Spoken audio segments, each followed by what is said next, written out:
जो next chapter है वो है लीनियर इक्वेशंस इन टू वेरिएबल।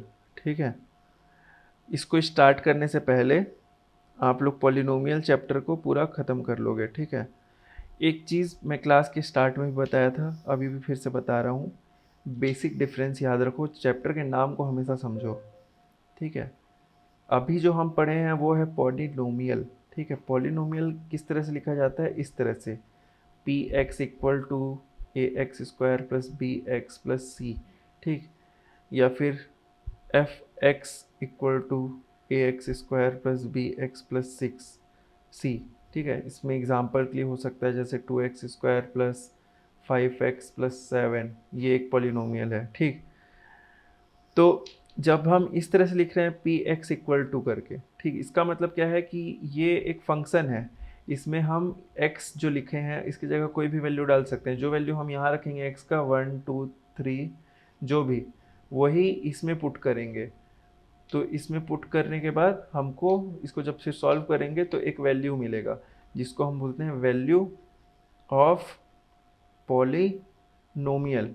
ठीक, और x की जिस वैल्यू पे, फॉर एग्जांपल 5, इसमें अगर 5 रखे और सब जगह 5 5 5 रख दिए यहाँ पे जहाँ जहाँ x है और ये 0 मिल गया, तो ये जो 5 है ये कहलाएगा ज़ीरो ऑफ पॉलिनोमियल, ये कहलाएगा ज़ीरो ऑफ पॉलिनोमियल। ठीक, और क्योंकि हम लोग जो अभी पॉलिनोमियल पढ़ रहे हैं उसमें देखे होगे आप लोग एक्स स्क्वायर है। ठीक है, मतलब मैक्सिमम पावर वाला टर्म एक्स स्क्वायर है, तो इसीलिए जितना मैक्सिमम पावर में पावर रहता है जिसमें 2 है उतने ज़ीरो होते हैं। तो यहाँ पे हमारे पास 2 ज़ीरो है, अल्फ़ा और बीटा। ठीक है, अगर यहाँ पे 3 होता तो अल्फ़ा बीटा गामा ऐसे करके 3 होते, लेकिन इसको आपको अभी नहीं ध्यान देना है, अभी हमारे पास 2 है। ये जो 2 पावर वाला रहता है इसको बोलते हैं क्वाड्रेटिक इक्वेशन, है ना। जब ये इसको इक्वेशन फॉर्म में लिखते हैं तो इसको बोलते हैं क्वाड्रेटिक इक्वेशन। इक्वेशन अलग है, पॉलिनोमियल अलग है ना। इक्वेशन क्या कब होगा, ये यही चीज़ इक्वेशन बन जाएगा कब, जब हम इसको इस तरह से लिख देंगे 2x² plus 5x plus 7 equal to 0। अब यहाँ पे ये इक्वल टू आ गया, इधर साइड लेफ्ट हैंड साइड, इधर साइड राइट हैंड साइड।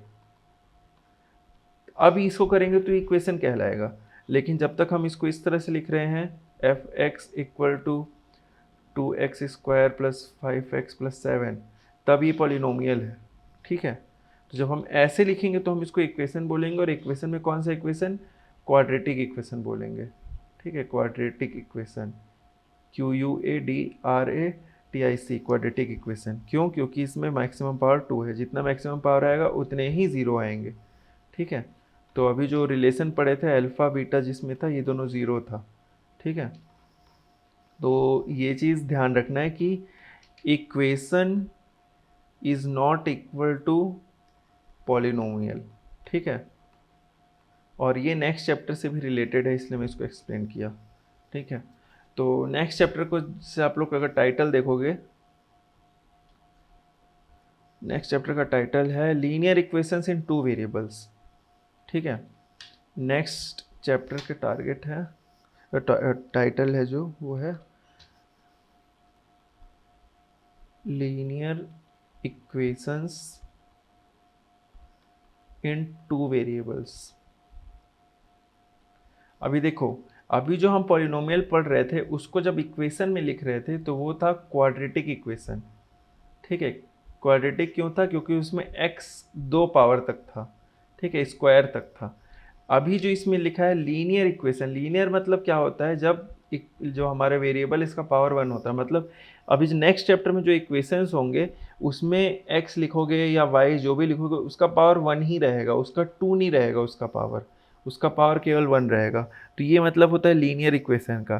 फिर यहाँ नेक्स्ट लाइन में आगे लिखा है इन टू वेरिएबल्स। टू वेरिएबल का मतलब क्या है, जैसे पिछले चैप्टर पॉलिनोमियल में हम लोग इस तरह का पॉलिनोमियल देख रहे थे, है ना, या फिर अगर इसको इक्वेशन में लिखोगे तो इस तरह का इक्वेशन देख रहे थे, लेकिन इसमें आप देखेंगे तो x बस है, x के अलावा, x क्या है, वेरिएबल है ना, तो x ही बस है, एक ही वेरिएबल है, x के अलावा y कहीं आपको देखने नहीं मिला, या फिर किसी क्वेश्चन y था भी तो वहाँ पे केवल y था, x नहीं था वहाँ पे, मतलब एक टाइम पे एक ही वेरिएबल था।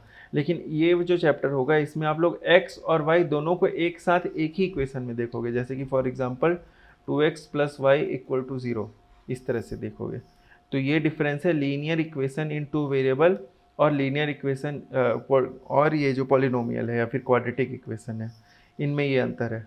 ठीक है, समझ में आया सबको अच्छे से? तो ये चीज़ें थोड़ी सी क्वेश्चन में आपको कभी नहीं पूछा जाएगा एग्ज़ाम में, लेकिन ये सारी माइंड में चीज़ें क्लियर रहेंगी, तो आगे की जो चीज़ें हैं वो आपको समझ में ईज़िली आएगा।